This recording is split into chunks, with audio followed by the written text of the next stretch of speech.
How to change country in Play Store. Hello everyone, this is Max. Welcome back to another tutorial video. So let's start without wasting any time. Also make sure to watch this video till the end. So first of all, open up your Play Store. Now tap on the profile at the top right corner and tap on payments and subscriptions. Now go to payment methods. Now simply tap on more payment settings. Now wait for some time.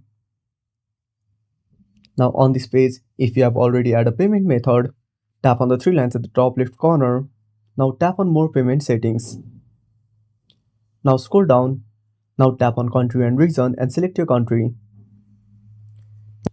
Now if you haven't added a payment method, simply tap on add a payment method. Now fill up all the details. Now once you fill up all the details, now select your country, tap on save, and that's it. Thanks for watching. Make sure to subscribe our channel and hit the bell icon. See you in the next video.